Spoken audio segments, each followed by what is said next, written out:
बहु बंधन से बांधिया एक बिचारा जीव, के बल छूटे आपने के छुड़ावे पीव। सदगुरु कहते हैं एक बेचारा जीव बहुत बंधनों में बंधा है। अब या तो वह अपने बल से छूट जाए या उसको पीव छुड़ा दे। पीव प्रीतम मालिक श्रेष्ठ। सदगुरु जो रास्ता दिखाता है वही हमारा पीव है, प्रीतम है। वह सब प्रकार से बंधनों को परखा करके छुड़ा दे या अपने बल से छूटे। जीव को सदगुरु ने यहाँ बेचारा कहा। चारा कहते हैं स्वावस्था को, बल को।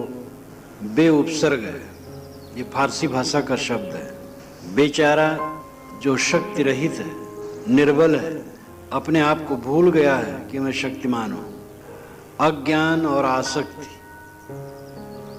इंसान की सबसे बड़ी दुर्बलता है। अपने आप को न समझना और जो अपने से अलग वस्तुएं हैं उनमें मोह कर लेना, यही सबसे बड़ी दुर्बलता है। और इसी दुर्बलता का परिणाम है कि जीव काम, क्रोध, लोभ, मोह, राग, द्वेष, चिंता, विकलता, भूत प्रेत, देवी देवता, शकुन अपशकुन, ग्रह लगन, यही सबसे बड़ी दुर्बलता है। और इसी दुर्बलता का परिणाम है कि जीव काम, क्रोध, लोभ, मोह, राग, द्वेष, चिंता, विकलता, भूत प्रेत, देवी देवता, शकुन अपशकुन, ग्रह लगन, मुहूर्त, जादू टोना, जंत्र मंत्र तंत्र, अनेक देवी देवता और बहुत सी भ्रांतियों में जकड़ा है। वर्णाश्रम, जात पात, ऊंच नीच की भावना, शास्त्रों के अनेक अदृश्य कल्पनाओं के चक्कर में अपने से अलग कहीं मोक्षधाम परमात्मा मानकर गिना करके नहीं बताया जा सकता कि कितने बंधनों में जीव बंधा है। बहु बंधन से बांधिया, बहुत बंधनों से जीव बंधा हुआ है, इसलिए बेचारा हो गया। चारा से रहित, स्वावस्था से रहित, उपाय और इलाज से रहित, निरुपाय हो गया, विवश हो गया। यह बंधन तभी कटेगा जब जीव अपने स्वरूप को समझे कि मैं महान हूं, बलवान हूं, श्रेष्ठ हूं। सारी आसक्ति हमारे मन की मिथ्या भ्रांति है। इस चीज को समझे और बारंबार इसका अभ्यास करें। अभ्यास करते करते तब वो दशा आती है। एक बार जान लेने पर कि मैं अजर अमर अखंड हूँ, प्रकृति से भिन्न हूँ, अपने आप में बलवान हूँ, सारे विषय बंधन झूठे हैं, एक बार जान लेने से बंधन सब कट नहीं जाते। जान लेने से रास्ता पर चलना शुरू होता है। ये अनाद काल का अध्यास कटते कटते कटता है। जो काटना चाहे निरंतर काटे, उसका कट जाता है। अपने बल से, बोध बल से जीव इन बंधनों को छुड़ा सकता है या गुरु छुड़ाए। गुरु छुड़ाए तो गुरु भी बोध देगा, समझ देगा। चलना पड़ेगा स्वयं। अपने बल से छूटने मतलब स्वयं शोध बोध करे कि मैं कौन हूं, जगत क्या है, मेरा जगत का क्या संबंध है। इन बातों पर स्वयं चिंतन मनन हो। श्री राम रहस्य साहब ने सदगुरु कबीर के लिए स्वतः बोध होने का संकेत किया है और कई जगह किया। देख अनेक रीति अकुलाना, निशोधन तब कियो सुजाना, ठहर यथार्थ पारक कीना, लहत प्रकाश स्वतः पद चीन्हा, स्वतः दृष्टि जब जही भई भाई, तेई गुरुपद ठहर प्रखाई, पारक में ठहरे बुद्धिवंता, देख दशा निज नाहिन हंता। श्री राम रहस्य साहब ने कहा कि ऐसे विवेकवान पुरुष हुए, निर्देश कबीर साहब के लिए है कि अनेक रीत दुनिया की देख करके अकुला गए, घबरा गए, ये क्या प्रपंच है। निज शोधन तब कियो सुजाना, तब उस सुजान ने, उस विवेकी ने अपने आप का शोधन किया। ठहर यथार्थ पारक कीन्हा, वो अपने आप में स्थिर होकर के यथार्थ परख उसने किया। लहत प्रकाश स्वतः पद चीन्हा, जब उसको ज्ञान का प्रकाश हुआ, बात समझ में आई, तो स्वतः पद अपने स्वरूप को परखा। स्वतः दृष्टि जब जही भई भाई, हे भाई, जब उसकी स्वतः दृष्टि उघड़ गई, तेई गुरुपद ठहर प्रखाई, वही गुरुपद में ठहर करके, गुरुपद नाम स्वरूप, गुरु नाम श्रेष्ठ, पद नाम स्वरूप, जो श्रेष्ठ स्वरूप है, निज चेतन में ठहर करके परखाई, दूसरे को भी उन्होंने परखाया। पारख में ठहरे बुद्धिवंता, विवेकवान पुरुष पारख में, ज्ञान में, अपने स्वरूप में ठहरते हैं। देख दशा निज नाहिन हंता,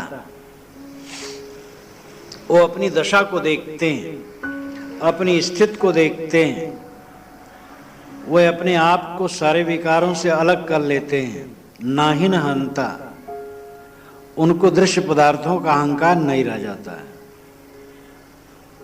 सदगुरु विशाल साहब ने स्वयं बोध होने के 7 हेतु बताए हैं, जिसको श्री प्रेम साहब जी ने लिखा है। अखंड सुख की इच्छा करना,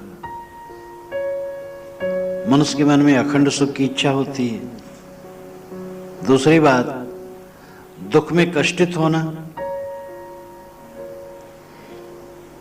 तीसरी बात, अनेक जन्मों के शुभ संस्कार समय पर उदित होना।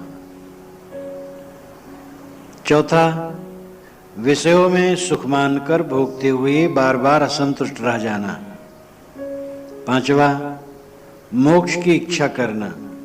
छठा, अनेक मनुष्य तथा अनेक जंतुओं के संग में अनेक प्रकार के ज्ञान उत्पन्न होना। और सातवां, स्वयं अपर प्रकाश। ये 7 योग्यताएं जिस घट में एकत्रित हुई, वह स्वयं जंगल में बूटी शोध लेने बाद स्वतः पारक पद का प्रकाश किए। सदगुरु विशाल साहब ने अपने वचनों में भी कहा, अबोध से होए बोध है जीव अबंध के हेत, स्वयं गुरु हुई जात है पाई योग्यता चेत, बोध मिले जही और से ते को और से भेष, स्वयं बोध को प्राप्त जो सो तो स्वयं सुवेश, झूठ इष्ट लख जाहि जब नहीं तही भेष सुहान, सत्य प्रिय सिद्धांत लख तही का भेष मिठान।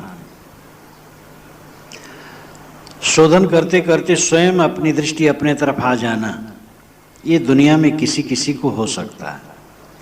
लेकिन ऐसा होने पर भी ये बात नहीं कि दूसरे से उसको कोई आधार नहीं मिला। अनेक साहित्य, सृष्टि के अनेक तत्व, अनेक घटनाएं, ये सब उसमें प्रेरणा के स्रोत बनते हैं।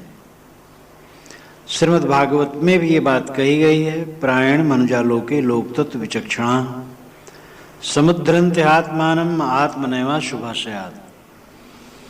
इस संसार में कोई कोई पुरुष ऐसे होते हैं जो विचार करते हैं कि मैं कौन हूँ, जगत क्या है, ये बंधन क्या है, कैसे है, ऐसा विचार करके समस्त अशुभ वासनाओं से अपने आप का स्वयं उद्धार कर लेते हैं। तो इस प्रकार स्वतः बंधनों को देख लेना अथवा स्वतः न देख पाना, किसी व्यक्ति द्वारा, जिसको हम सद्गुरु कहते हैं, उसके द्वारा परखाए जाना।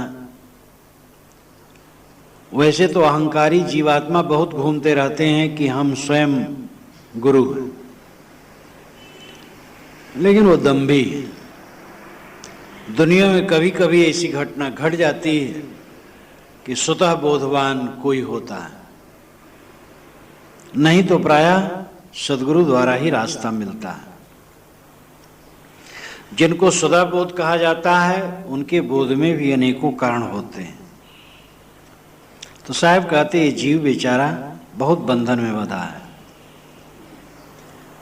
अब जो सामान्य बात वो ये है कि सद्गुरु और संत की शरण में रहकर उनका आधार लेकर समझे बूझे और बंधनों को काटे, ये सहज नहीं है। सिद्धांत यहाँ साहब ने कह दिया कि कोई ऐसा हो सकता है कभी, इसलिए उस बात को वहीं छोड़ देने की जरूरत है। होगा कोई होगा उससे होगा, हम लोगों का ऐसा नहीं होगा। हम लोगों को तो यही जरूरी है सद्गुरु और संतों की शरण में रहें, आधार में रहें, समझें बूझें, आचरण करें। आधार छोड़ करके अलग हो जाए वहीं मर जाएंगे। चारों तरफ कुसंग है, पता नहीं क्या दुर्दशा होगी। इसलिए सदैव संत समाज जो मुमुक्षु है, एकदम कल्याणार्थी है, घर से विरक्त है, उसको तो संत शरण ही निरंतर आवश्यक है। सद्गुरु संत शरण ही निरंतर आवश्यक है। गृहस्थों को भी चाहिए कि वो समय समय से संत गुरु के पास जाके रहें, आधार लें और जीवन भर आधार बनाए रखें।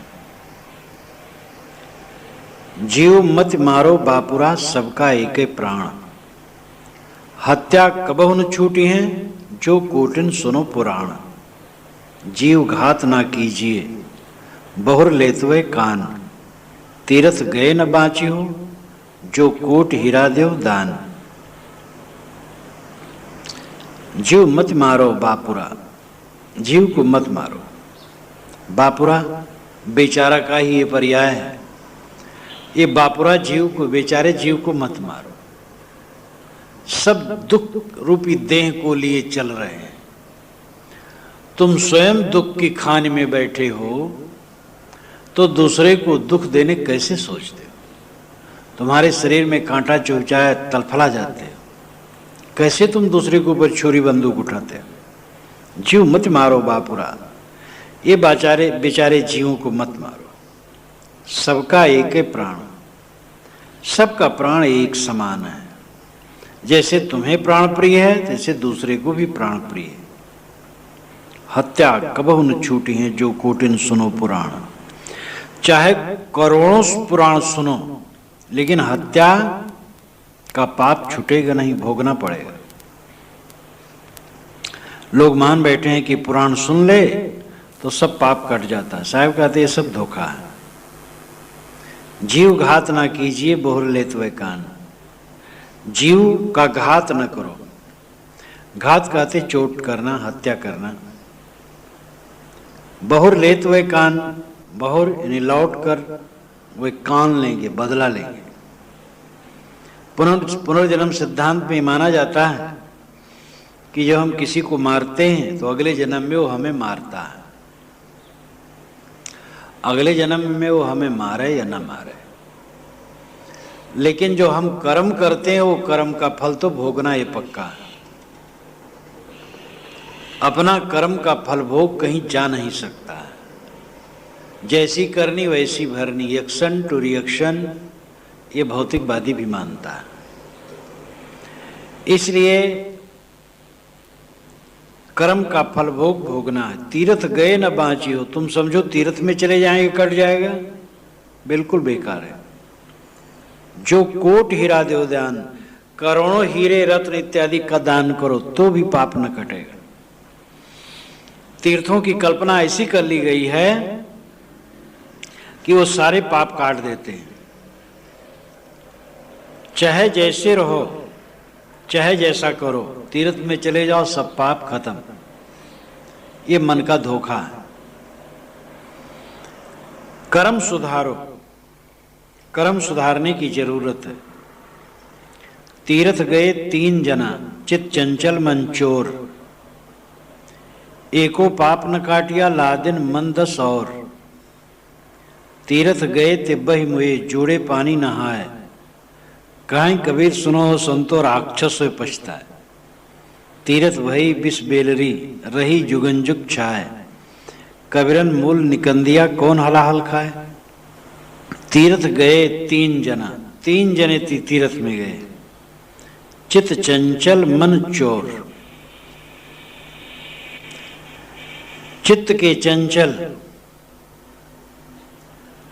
और मन के चंचल और स्वभाव के चोर,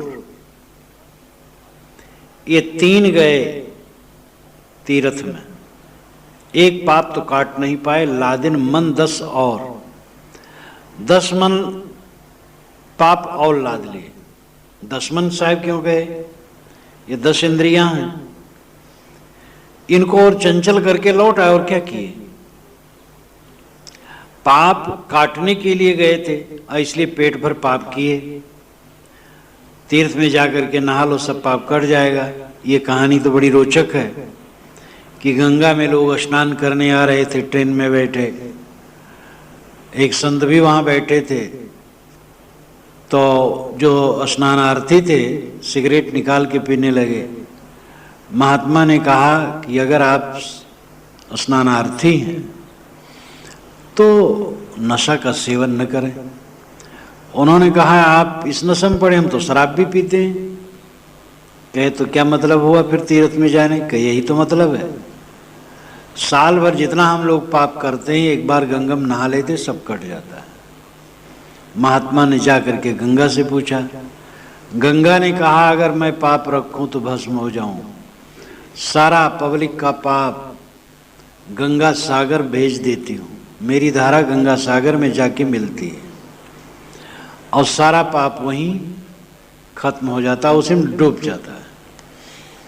सागर से महात्मा ने पूछा। सागर ने कहा मैं पाप रखूं तो भस्म हो जाऊं, मेरे पानी का हर समय वाष्पीकरण होता है। गर्मी और हवा से हमारा पानी भाप बन करके ऊपर उड़ता है, तो भाप के साथ पाप भी ऊपर चला जाता है। महात्मा ने आकाश से पूछा। आकाश ने कहा मैं पाप रखूं तो भस्म हो जाऊं, तो सारा पाप बद्दलों को दे देता हूं। बद्दलों से महात्मा ने पूछा। बद्दलों ने कहा हम पाप रखें तो भस्म हो जाएं, इसलिए जो पाप किए रहते हैं उन्हीं पर हम बरसा देते हैं। तो पाप लौट करके अपने ऊपर बरसता हो, कहीं जाता होता नहीं। लेकिन खूब भूल भुलैया में डाला है कि पाप कट जाता है। तीर्थ का मतलब होता है सड़क या सीढ़ी। नदी तालाबों जो सीढ़ी बनी होती है उसको तीर्थ कहते हैं, सड़क को भी तीर्थ कहते हैं। ऋग्वेद में तीर्थ शब्द पथ और सड़क के लिए ही है।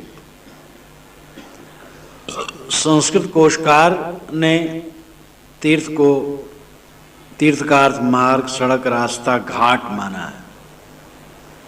लगता वैदिक युग में कोई तीर्थ नहीं था, तीर्थ की कल्पना पीछे हुई।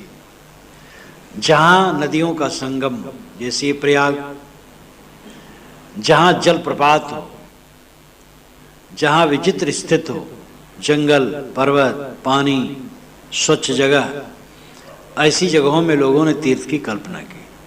या किसी ऋषि महर्षि ने तप किया, कोई महापुरुष का जन्म हुआ, ऐसी जगह तीर्थ की कल्पना की और वहां पर लोग आने जाने लगे। अच्छा है, देश के लोग इकट्ठे हों, फिर वहाँ ज्ञान चर्चा हो और लोग समझे बूझे, ये बड़ी अच्छी बात है। लेकिन पंडित पुजारी वहाँ व्यवस्थापक हुए, व्यवस्थापक पंडित पुजारी होना भी अच्छा है। और जो तीर्थ में आए पंडित पुजारी उनकी रक्षा करते हैं, तो पंडित पुजारियों को पारिश्रमिक भी देना चाहिए, ये भी अच्छा है। लेकिन उतने में तो बात रह नहीं जाती, तृष्णा बढ़ जाती है, तो पंडित पुजारी उनको फंसाने लगे। अब आजकल तीर्थों की जो दशा है वो बस जगत प्रसिद्ध है। तीर्थों की महिमा में महाकाव्यों और पुराणों में करीब 40,000 श्लोक बने। पुराणों में और महाकाव्यों में सर्वेक्षण करके देखा गया 40,000 श्लोक तीर्थों की महिमा में बने। और एक एक तीर्थ की महिमा में इतनी बात कही गई है, जैसे कि केवल प्रयाग में मुंडन करा लो आकर के, फिर कोई पाप ताप नहीं रहेगा, पुनर्जन्म नहीं होगा, मोक्ष हो जाएगा। पुष्कर तीर्थ की महिमा, गंगा जमुना की महिमा, नर्मदा कह देने से सारे पाप भस्म हो जाते हैं। तो इस प्रकार तीर्थों की महिमा बहुत गाई गई। बनारस में तो जा करके आत्महत्या कर ले तो मोक्ष। आत्महत्या पहले प्रयाग में शुरू हुई, संगम में डूब के मरे वो मुक्त। उसके पश्चात ये कल्पना काशी के लिए गई, उसके पश्चात अयोध्या के लिए गई। तो ये मिथ्या महिमाएं ऐसी भटकाई जीवों को कि कारण कारज की व्यवस्था का बोध ही नहीं रहा, निर्णय नहीं रहा, विवेक नहीं रहा। बस चाहे जितना पाप करो, तीर्थ में जाओ सब कट जाएगा। साहब कहते एको पाप न काटिया, एक पापे नहीं काट सके, लादिन मन 10 और। तीर्थ के बहाने और पाप लाद लिए, क्योंकि तीर्थ के बहाने पाप किए कि हम तीर्थ में जाएंगे कट जाओ, कटेगा तो है नहीं, तो पाप और बढ़ गया। और जो ये समझेगा कि हमें अपने कर्मों का फल भोगना है, तीर्थ काट नहीं सकते हैं, वो संभलेगा। अब ये लिखा है पुराणों में कि गंगा के आसपास इतने योजन की दूरी पर जो कोई बसता है सदैव मुक्त ही है।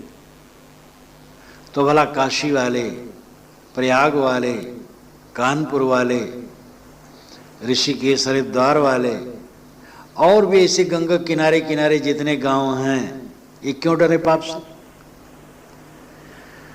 तो ये सब अनर्थ है। इसलिए साहब और जोर से कहते, तीर्थ गए ते बह गए। तीर्थ गए वो बह के मर गए। जोड़े पानी नहाए, जोड़े पानी में नहा के बह के मर गए और क्या पाए? कहाँ कबीर सुनो संतो राक्षस हो पछता है। साहब कहते ऐ संतो, ये राक्षस होके पछताएंगे और कुछ नहीं। एक व्यक्ति ने इन पर आलोचना की कि कबीर ने इस प्रकार तीर्थों कह दिया कि तीर्थ में जो जाता और राक्षस होके पछताता, ये बहुत गलत किया। उसने संदर्भ देखने की चेष्टा नहीं की। यहाँ तो ये 5 साखियां साथ साथ हैं। हत्या करना, जीववध करना तीर्थों के नाम पर, चाहे जितना पाप करो तीर्थ में जाकर के कट जाएगा।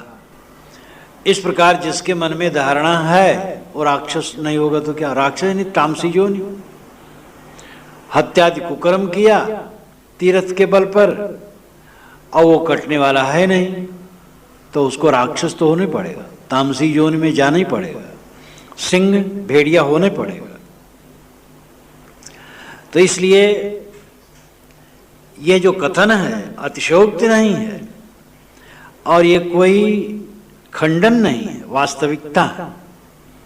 जीव हत्या जो तीर्थ के बल पर करेगा, अनेक कुकर्म तीर्थ के बल पर करेगा, तीर्थ तो उसे काट नहीं सकते हैं, फल भोगना पड़ेगा। दुष्कर्म में आदमी फंसेगा। तीर्थ में आना जाना ठीक है, लोग जाएं, वहाँ संतों के पास ज्ञान सुनें, देखें भालें। देश की एकता के लिए भी अच्छा है। भारत के कोने कोने में तीर्थ बने, ऐसे सभी मुल्कों में तीर्थ उनके उनके होते हैं, तो देश के लोग वहाँ आते हैं, इकट्ठे होते हैं और सभी लोग इकट्ठे होकर के आपस में विचारों का आदान प्रदान करते हैं, तो ये ठीक है। लेकिन पाप करोगे तो वहां जाके कट जाएगा, इस धोखे में कोई न रहे। तीर्थ भई बिस बेलरी रही जुगन जुग छाए, कबीरन मूल निकंदिया कौन हलाहल खाए। साहब कहते इस प्रकार तीर्थ विष की लता हो गई, रही जुगन जुग छाए, जुगान जुग से छाई हुई है लता, चाहे जितना पाप करो तीर्थ में कट जाता है। इस अवधारणा ने तीर्थ की कल्पना को विषबेल, विष की लता बना दी। ठाकुर काजर ठाकुर कारी, आंख में लगे तो कज्जल है, गाल में लगे तो कालिक है। नाम जप से मन में स्वच्छता आती है, एकाग्रता आती है, और गुरु ने जो मंत्र दिया है जपो, या जो नाम तुम्हें प्रिय है जपो, अच्छा है। लेकिन नाम लेते ही सारा पाप कट जाता है। नाम में इतना बल है कि तुम जिंदगी में उतना पाप नहीं कर सकते हो जितना नाम से कट जाता है। अब ये उल्टा हो गया, धोखा हो गया। और इतना ही नहीं, जीवन भर में जितना पाप कियो एक बार अमुक नाम जप लेने से कट जाता है। ये बिल्कुल धोखा हो गया। 1 रुपया लेकर के बाजार जाओ तो उसमें कुछ चावल जरूर मिलेगा, ये सत्य है। अब चावल की क्वालिटी जैसे हो, 1 छटाक 2 छटाक, 1 रुपये में चावल जरूर कुछ मिलेगा। लेकिन कोई कहे 1 रुपया चावल, 1 रुपया लेके जाओ तो 1 कुंतल चावल मिलेगा, तो धोखा दे रहा है। हो कभी जमाना था कि 1 रुपये का 1 कुंतल चावल क्या 1 कुंतल घी मिलता था, लेकिन आज वो जमाना नहीं है। तो आज रुपए की स्थिति गिर गई है। ये तो उदाहरण है, भजन की स्थिति कभी नहीं गिरती है। भजन साधन की स्थिति सब समय समान है। तो जिस साधन से जितनी सफलता होना संभव है उतने होती है, सीमातीत नहीं।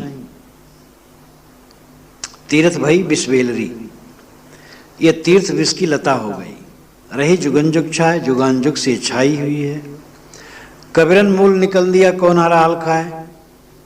साहब कहते विवेकवानों ने इसके मूल को ही निकंद दिया। निकंदन करना, नहीं काट देना, उखाड़ के फेंक देना।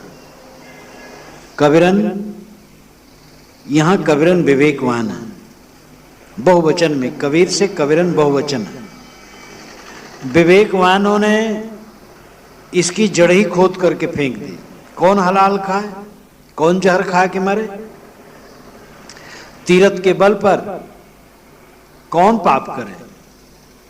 इसलिए विवेकवानों ने समझ लिया कि अगर हम पाप करेंगे तो तीरथ काट नहीं पाएंगे। इसलिए इस भावना ही को जड़ से निकाल दिया कि तीरथ पाप काटते हैं।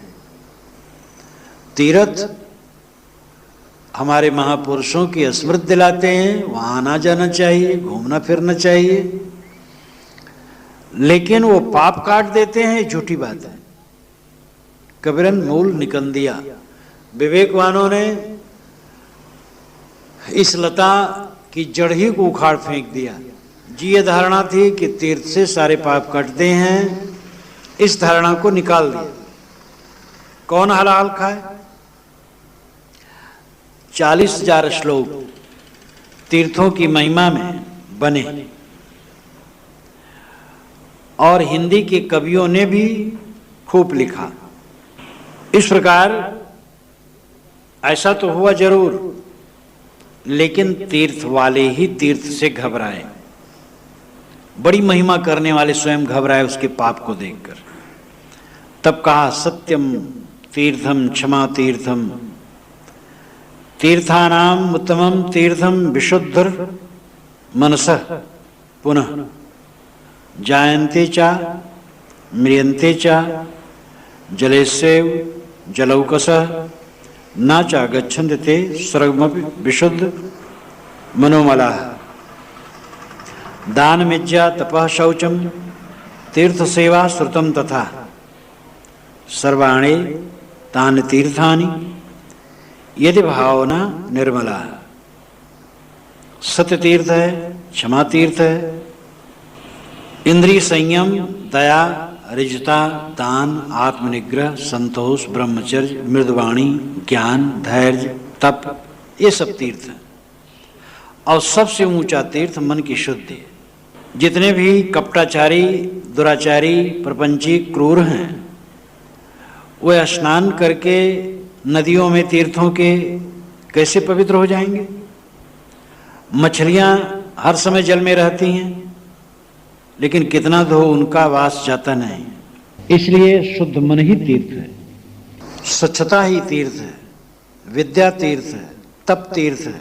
इस प्रकार जिन्होंने हजारों हजारों मंत्र बोला कि तीर्थों से पाप कट जाते, वे भी जब तीर्थों की दुर्दशा देखे तब असली बात कहे।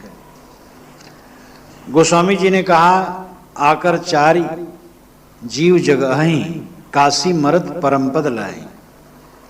चार खानी के जीव काशी में मर जाए तो परम पद में चले जाते, चाहे भुनगा हो, चाहे चीटा हो, चाहे सांप हो, चाहे गोजर हो, चाहे मनुष्य हो, चाहे बैल हो, काशी में शरीर छोड़ देगा तो मुक्त हो जाएगा।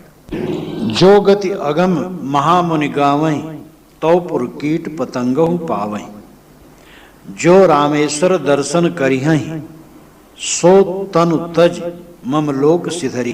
काशी मरत परम पद लाए। चार खानी के जीव काशी में मर जाए तो परम पद में चले जाते, चाहे भुनगा हो, चाहे चीटा हो, चाहे सांप हो, चाहे गोजर हो, चाहे मनुष्य हो, चाहे बैल हो, काशी में शरीर छोड़ देगा तो मुक्त हो जाएगा। जो गति अगम महामुनि गावई तो पुर कीट पतंगहु पावई।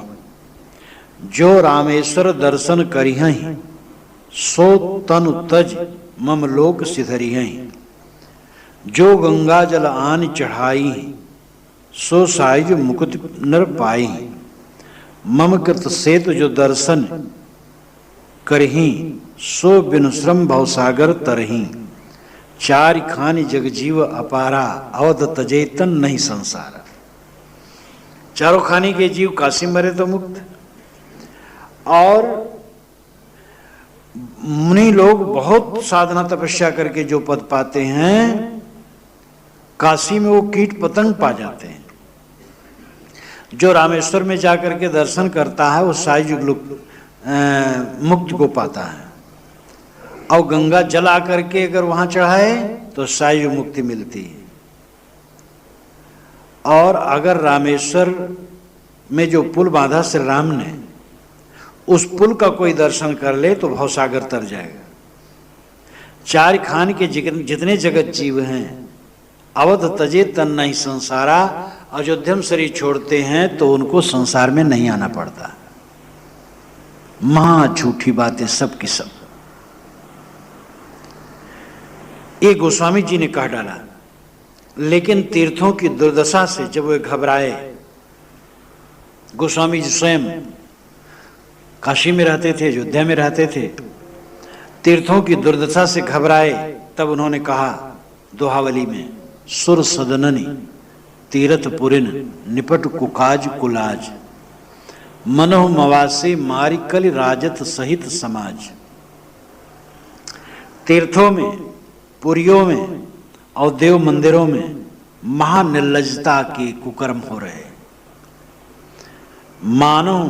मनोह मवासे मारी कल राजत सहित समाज। मानव कलिकाल अपने पूरे समाज को लेकर के किला रोप करके तीर्थों में बैठा है। इतने जोर से गोस्वामी जी को कहना पड़ा। तो ये सब क्या है?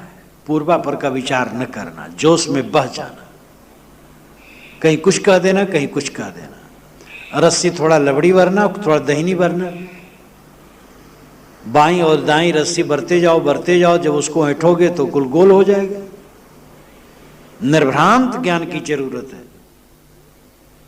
इसलिए तीर्थ के नाम से जो प्रसिद्ध हैं, आना जाना चाहिए, वहां ज्ञानार्जन करना चाहिए, संत महात्मा हो उनसे, देश को देखना चाहिए, पर्यटन करना चाहिए, मन प्रसन्न होगा।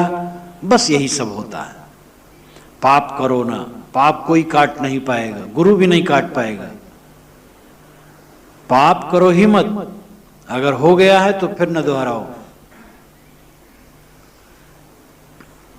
ये गुणवंती बेलरी तो गुण वर्ण न जाए, जर काटे ते हरिहरी सींचे ते कुमिलाए।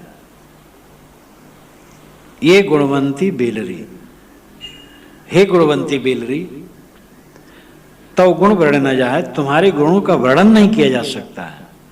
जड़ काटे थे हरिहरी, अगर तेरी जड़ काट दी जाए तो तू हरी भरी हो जाती। सींचे ते कुमिलाए, और पानी से सींचो तो सूख जाती, कुमिला जाती। ऐसी लता किसी ने देखा हो तो बता सकता है। साहब की उक्तियां कितनी अद्भुत हैं। अन्योक्ति अलंकारों में अपनी बातें वो बहुत कहते हैं। कबीर साहब ने जितना अन्योक्ति अलंकार कहा है, हिंदी कवियों में शायद कोई कहा हो। और इसमें अद्भुत रस उत्पन्न होता है, सुन करके चेष्टा जग जाती है, अरे कैसे ये कैसे हो गया, ऐसी कौन लता है जड़ काट दो तो हरी हो जाए और पानी सींचो तो सूखी हो जाए। तो एक अद्भुत रस उत्पन्न होता है और मन चौंक जाता है, सुनने के लिए चेष्टा बढ़ जाती। व्यंजना में कही हुई बात मन पर चोट करती। ऐ गुणवंती बेलरी, माया ये लता है, बेलरी लता है। माया, माया क्या है? मनोवृत्ति। हमारी मनोवृत्ति गुणवंती है, सतरजतम 3 गुणों से पूर्ण है। और ये मनोवृत्ति रूपी लता का क्या वर्णन किया जाए। जड़ काटे ते हरिहरी, इसकी जड़ है अहंता ममता में। मनोवृत्ति की जड़ अहंता ममता में। अब अहंता ममता जड़ से उसको काट दो तो हरी भरी हो जाती। मनोवृत्ति एकदम आनंद में। और सींचे ते को मिलाए, अहंकार ममकार से उसको सींचो, विषय वासना से सींचो तो चित्त हरदम दुखी रहता है। बड़े बड़े भोगी को दुख भोगना और कुछ नहीं, जो अपने को ऐश्वर्य संपन्न मानते हैं और हरदम इंद्रियों का भोग करना चाहते हैं, वे जलते रहते हैं। और भोगों के त्यागी जो निरस रूखे फीके हैं, वे आनंद कंद रहते हैं। कैसा उल्टा, जो रूखा है वो आनंदित है, जो चिकना है वो पीड़ित है। श्रेय मार्ग प्रेम मार्ग कठोपनिषद में इसीलिए कहा गया है। प्रेम मार्ग जो बड़ा प्रियकर लगे वो विषय वासना का मार्ग है। श्रेय मार्ग ऊपर चढ़ना जो बड़ा रूखा फीका लगे लेकिन कल्याणमय है। तो ये मनोवृत्ति की जड़ अहंकार ममकार में है, वहां से इसकी जड़ काट दो, सारी अहंता ममता काट दो तो ये मनोवृत्ति प्रसन्न हो जाती है। जिसकी अहंता ममता कट गई उसका मन आनंदमय हो गया।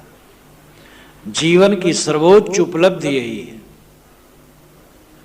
जिसका मन आनंदमय हो, हर समय दुख न हो, पछतावा न हो, पीड़ा न हो। बोधवान पुरुष उपनिषद में कहा गया है, याज्ञवल्क्य ने कहा है कि जब पुत्र ईष्णा, वित्त ईष्णा, लोक ईष्णा का त्याग करके आत्मा राम हो जाता है, राम शब्द तो उसमें नहीं उपनिषद में, यानी आत्मलीन हो जाता है, तो वो यह नहीं सोचता है कि मैंने क्या किया, न ये सोचता है मैं ये नहीं कर पाया। जो कर चुका है उसका कोई पछतावा नहीं, और जो नहीं किया है उसके लिए कोई आकर्षण नहीं। वो ऐसी बोध स्थिति में पहुंच जाता है कि वहां प्रशांत हो जाता है। आज तक जो हुआ, भूल हुआ, अच्छा हुआ, जो हो गया हो, और उससे कोई मतलब नहीं। ये नहीं सोचता रहता मैंने क्या कर डाला, और न ये सोचता है मैं ये नहीं कर पाया। जो मोह छोड़ दे उसको और कर पाना बाकी क्या है। मोह छूट जाए तो कुछ बाकी नहीं।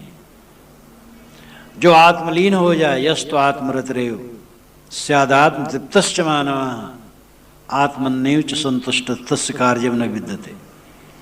जो आत्मरत है, आत्मतुष्ट है, आत्मतृप्त है, उसके लिए कुछ करना बाकी नहीं। कोई दान पुण्य परोपकार और सब कुछ नहीं करना जो आत्मतृप्त हो गया। लेकिन आत्म तृप्त है तो उससे परोपकार अपने आप होता है। अगर आत्म तृप्त के पास धन है तो धन से भी दूसरे की सेवा करेगा, वो भोगी तो होगा नहीं और बटोर के रखेगा नहीं। लेकिन उसके मन में कोई लालसा नहीं होती कि मैंने ये नहीं किया और ये कर डाला।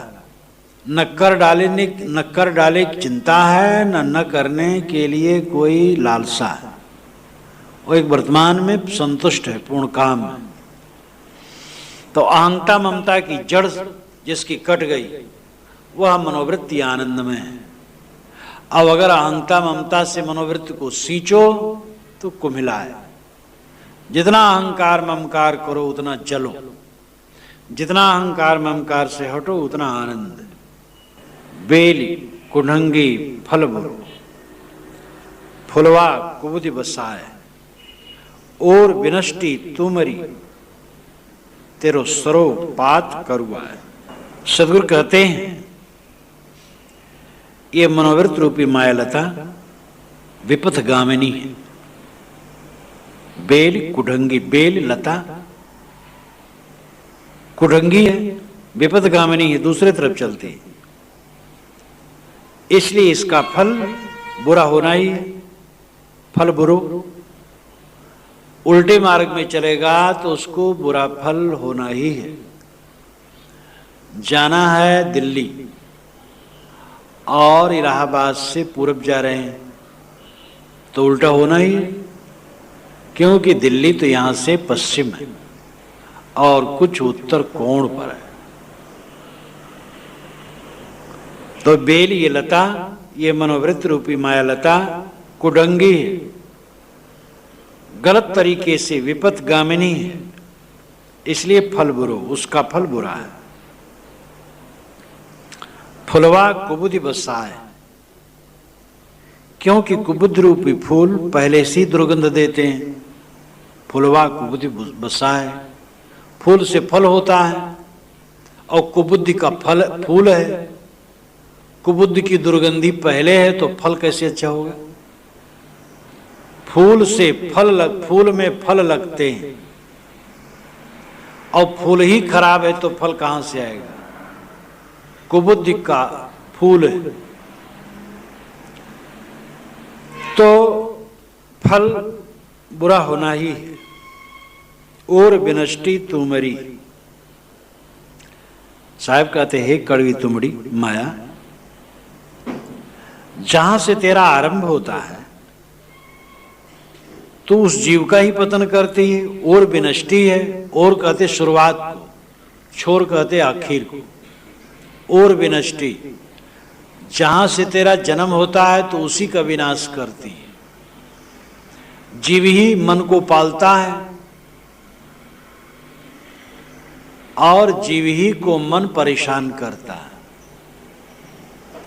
आपने बड़े प्यार से तमाकू चूना खरीद के लाया और हाथ में रख करके रगड़ा, थाप लगाया, झाड़ा, बड़े प्यार से ओंठ में रखा, कितना प्यार। अब वही तमाकू की आदत तुम्हें रुला रही। बीड़ी, शराब, गाली गलौज, काम, क्रोध, मद मत्सर, जितने दुर्गुण हैं उनको प्यार दिया। वीर्य शक्ति को क्षय करने की आदत तुमने बनाई। वीर्य को छीण कर करके आनंद मानने की आदत बनाई। अब वो आदत ऐसी हो गई कि पिंड नहीं छोड़ रही, दुख पा रहे हो। तो आरंभ, सारे दुष्कर्म आरंभ होते हैं जीव से और जीव का वो विनाश करते हैं। साहब कहते हैं तेरो सरो पात करुआ है, तेरे संपूर्ण कर्म रूपी पत्ते कड़वे। सरो नाम संपूर्ण, सरो का अर्थ सड़ा हुआ भी होता है लेकिन यहां सड़ा का अर्थ नहीं है। सरो संपूर्ण, संपूर्ण कर्म पत्ते तेरे कड़वे, कुबुद्धि के फूल हैं और कड़वे पत्ते दुष्ट कर्म के, और इसलिए फल बुरा है। और ये लता बेढंगी टेढ़ी चलती है। मनुष्य की मनोवृत्ति टेढ़ी चलती है। सोचना चाहिए कुछ, सोचती है कुछ। ज्ञान की बात में भी अज्ञान की बात ला करके जीव को भुला देती है। सतत सावधान जो रहेगा वो मन के कुचक्र से बचेगा। अच्छे में बुरा ला करके पेश कर देना रागी मन का स्वभाव है। कुसंग से बचना चाहिए, बाहरी कुसंग से और कुसंकल्प से बचना चाहिए। साधक का कल्याण यही तभी है जब वो कुसंग से बचे। गृहस्थों को चाहिए पर पुरुष और पर स्त्री की संग से बचे। साधु ब्रह्मचारियों को चाहिए जो पुरुष हैं वह स्त्री मात्र की संगत से बचें, और नारी जो साधिकाएं हैं वो पुरुष मात्र की संगत से बचें। स्त्री और पुरुष के शरीर में एक दूसरे के प्रति अनादि काल का इतना आकर्षण है कि संगत पड़ने से चुंबक की तरह इंसान खिंच जाता है और पतित हो जाता है। कुसंग पा करके अच्छे अच्छे लोग गिर गए, नीमिरिस, नारद और बड़ी बड़ी कहलाने वाली गिर गए। कुसंग त्याग करके निर्बल साधक भी बलवान रहता है, और कुसंग में पढ़ करके बलवान साधक भी निर्बल हो जाता है। आजकल जो सह शिक्षा है, लड़की लड़कियां साथ साथ पढ़ते हैं, अभेद बर्ताव का इतना प्रपंच बढ़ गया है। मनोविज्ञान की किताबें लिखने वालों ने इतना गजब किया है, इतना दुरुपयोग किया है कि लड़के लड़की साथ साथ रहेंगे, उनकी ग्रंथियां खुल जाएंगी और बड़े अच्छे रहेंगे। ग्रंथियां जरूर खुल जाती हैं और खुल करके पतित होते हैं धड़ाधड़। तो संबंध दोष में पतन के अलावा कुछ रखा नहीं। गृहस्थों को भी पर नारी पर पुरुष की संगत से बचना चाहिए। सभी को चाहे कुसंग से बचें और कुसंकल्प से बचें। खराब संकल्प कोई करता रहेगा गिर जाएगा। स्थूल रूप में नहीं गिरेगा तो मन से तो गिर ही रहेगा। खराब संकल्प मन में आए तुरंत हटाओ। हृदय विवेक विचार से इतना सख्त रहना चाहिए कि खराब संकल्प आए ही ना। जुटे न पावे और कोई राख बिरत की भीड़। विशाल देव ने कहा वैराग की भीड़ अपने हृदय में इतनी रखो कि उसमें और कोई घुस न पाए। इतना विवेक वैराग का चिंतन रखो घनघोर चित्त में, सख्त रखो हृदय। सुबह उठो और दृढ़ संकल्प करो विषय चिंतन बिल्कुल नहीं होगा, और अगर कभी हो जाए तो हृदय में ठोकर लगना चाहिए। एकदम जागरूक। विषय चिंतन जब आता है तो बड़ा मोहक लगता है और मन लहर लेने लगता है, तो फिर नहीं बच सकता। विषय चिंतन वज्र के समान लगना चाहिए, विष के समान लगना चाहिए, दुखपूर्ण लगना चाहिए। निरंतर अभ्यास बढ़ते बढ़ते फिर विषय चिंतन नहीं रह जाता, चित्त निर्मल हो जाता है। इतनी सावधानी हो जाती है कि साधक सब समय जागता रहता है। तो साहब कहते हैं माया लता यानी मनोवृत्ति लता कुढंगी है, विपथगामिनी है,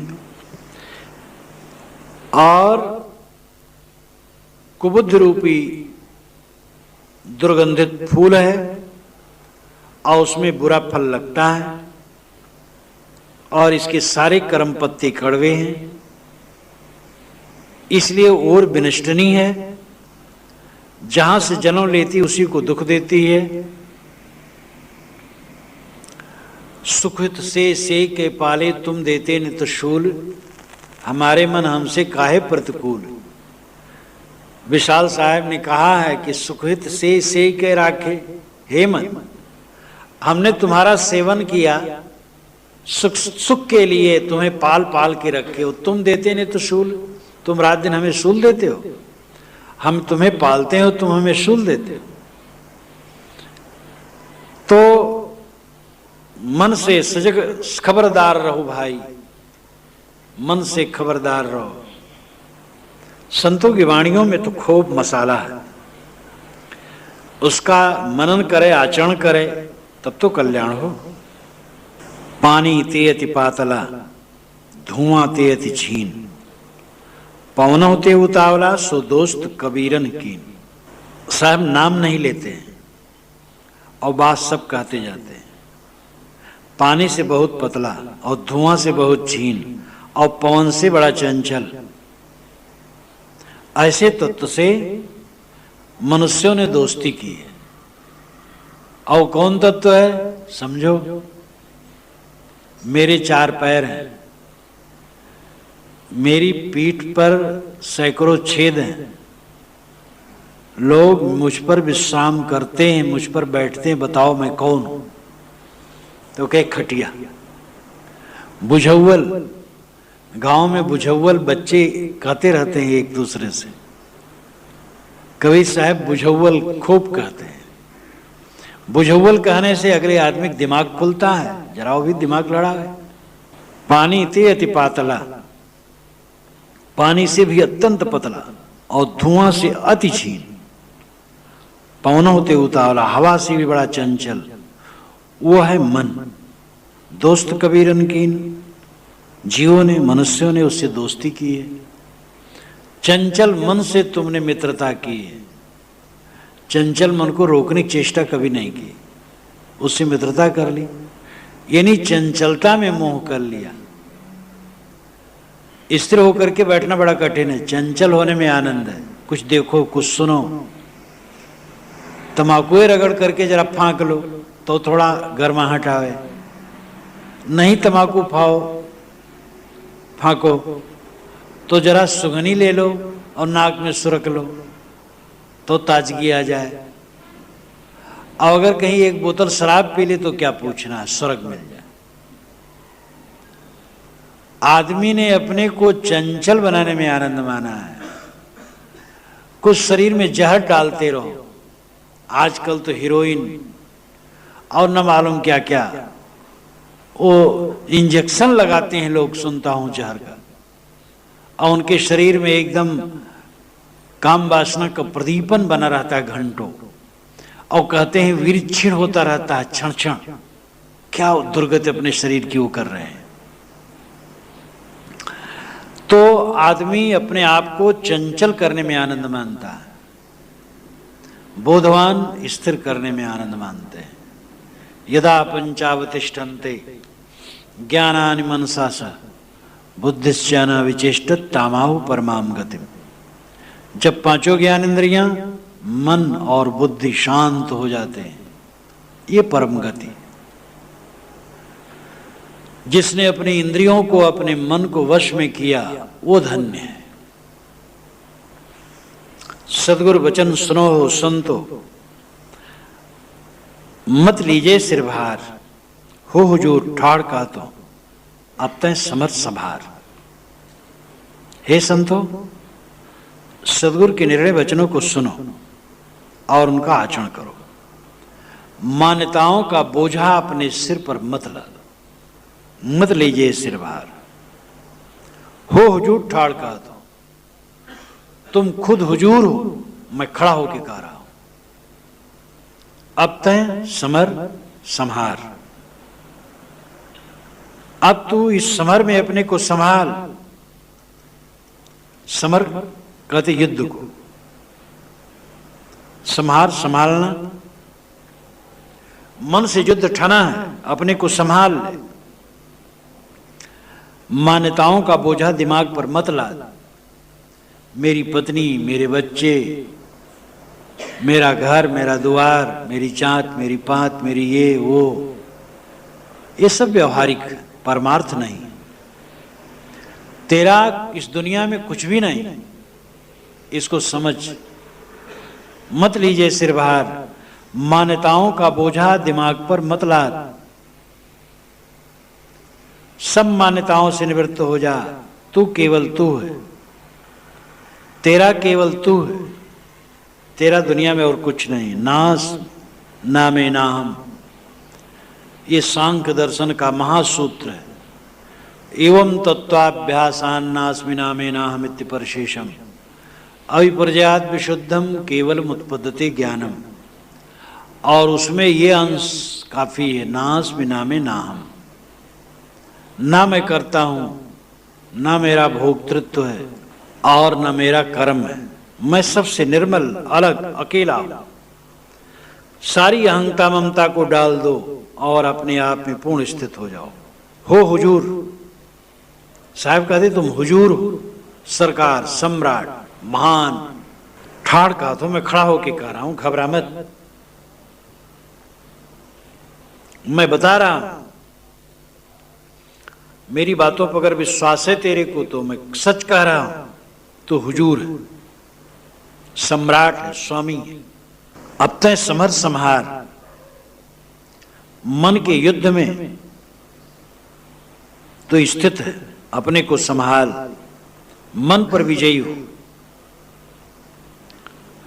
जो इस कायागढ़ की लड़ाई में